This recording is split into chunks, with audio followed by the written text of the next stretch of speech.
going. They say the light breaks. They say, please step in here. And he pulls his pants down and basically tries to block the door. And then the media tried to spin it like Ron Paul, caught in a bad position. And then it came out that they called him in a room, cornered him, and really almost tried to sexually assault him. That was done on purpose. Sacha Baron Cohen is a globalist, and it's not just funny. It's the #1 movie right now.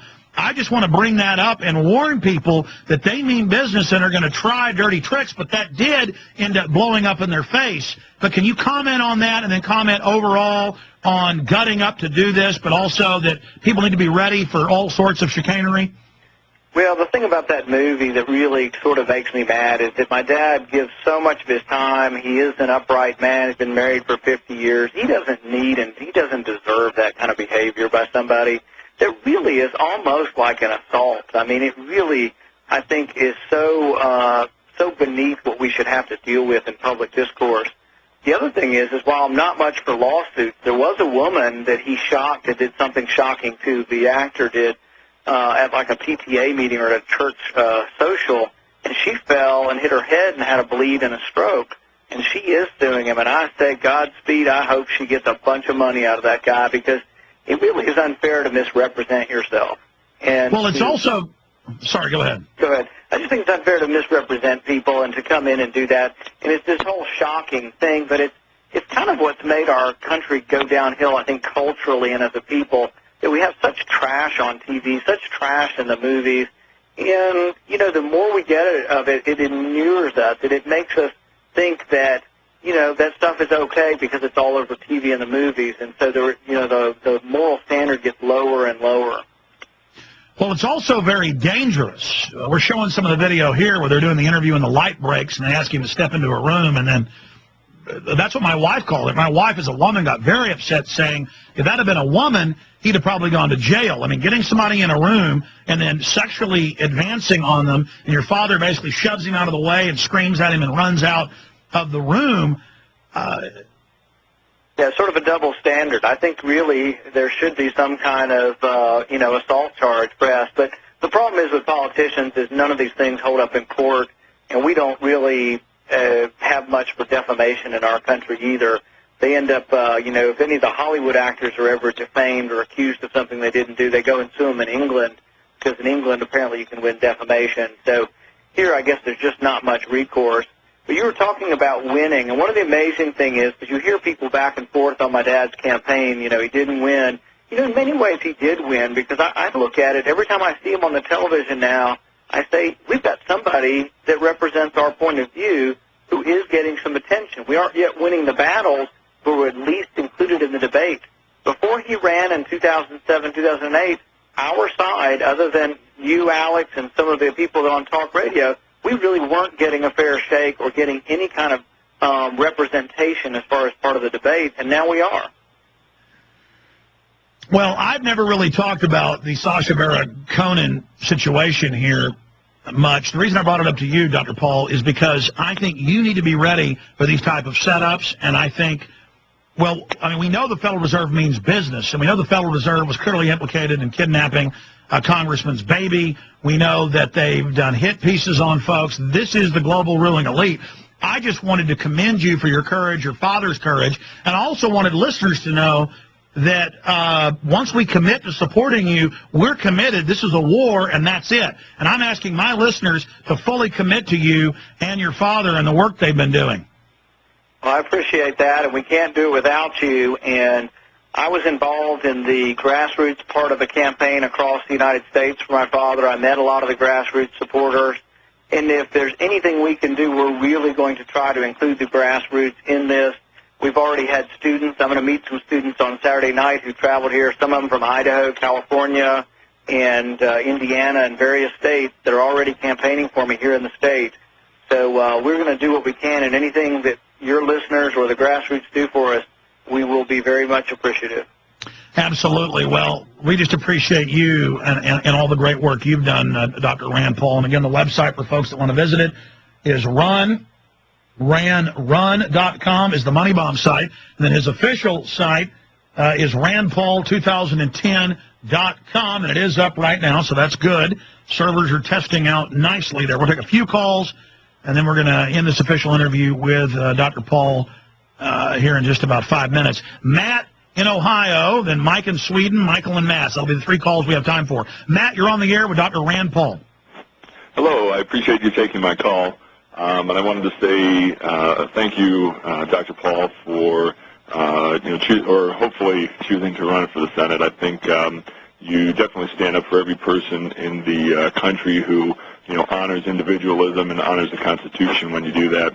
Because there certainly aren't many alternatives, who are running for office who do represent those values. My question was regarding the Federal Reserve.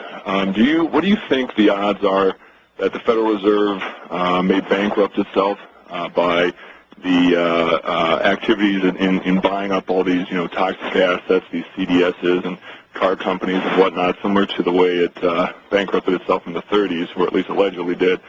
I don't know that was ever made public. And the fact that the response back then was to make owning gold illegal, to collect gold in order to shore up the Federal Reserve's balance sheet. What's your question, sir?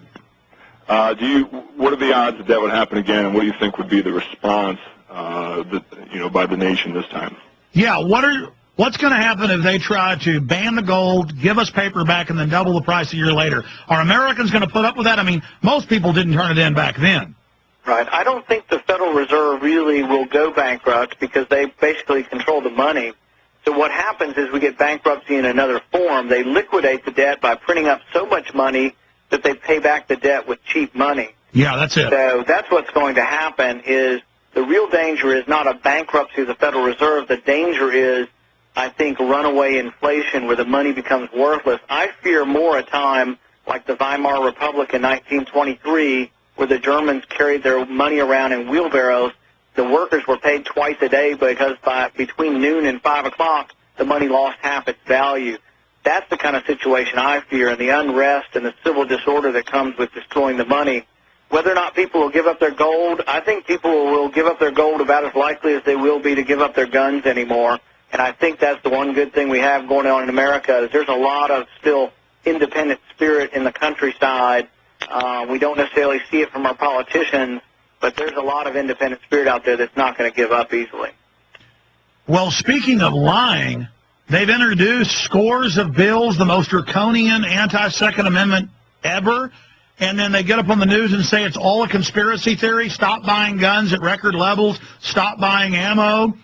I mean, how dumb do the Democratic Party think we are? I mean, this is insane. And Sotomayor wrote a book saying we have no right, and they're about to confirm her.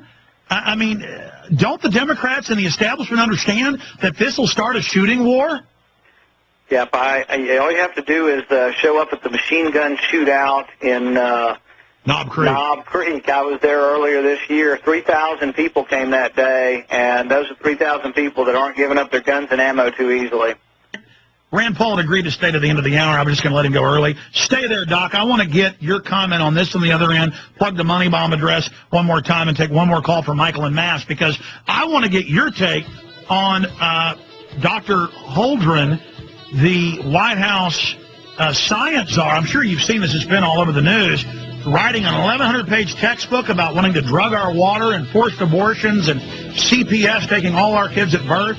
I wanted to hear what your take is on eugenics on the other side and these globalists with Dr. Rand Paul. The website's randpaul2010.com. Ours is Infowars.com. There are the new ball hats that are up on the Infowars.com online video bookstore, now with over 25 T-shirts spreading the liberty message and a whole bunch of different ball caps. That's just the 3 newest. Don't tread on me and come and take it. All right, final minutes. I want to talk to Michael in Mass with Dr. Rand Paul. Website, randpaul2010.com or runrandrun.com for the Money Bomb coming up on the 20th of next month. We'll have him back on, maybe even his dad on. Ron Paul's on next week. My producer got the hours wrong, so he's on with us. Dr. Ron Paul, the father of Rand Paul's on next week for us for 30 minutes, talk about a host of issues. Rand, I was asking you about John P. Holdren, the science czar. You said you heard about it in the news, but not the details. But generally, these social planners admit they want socialized health care. They want carbon tax, he says, to carry out eugenics. and even the forced drugging of the water to sterilize us. That sounds like Nazi Germany to me. What would you do in the Senate about this? Well, if I were there, we'd get to expose it before he's gotten a hearing or during the hearings. These hearings, that's exactly what they're for, and wouldn't it be great to have a voice in the Senate that could expose this before he gets approved? Dr. Paul, do you think the New World Order is going to succeed? I mean, we're really seeing an awakening happen right now that we couldn't have imagined years ago, but is it going to be enough? Well, I think when you go back, one way to look at it is probably 30 years ago, nobody thought there'd be one currency in Europe. Right now, most people don't think there could be one currency in our country, and yet the talk of the Amero is out there, and they poo-poo it. They try to describe us as crazy or off the wall, but they are talking about it. And I think their way of getting to most things is gradualism, although I think Obama's doing a sudden move forward on a lot of things. I think there's a huge danger of it, and I think the problem is that we have so many politicians on both sides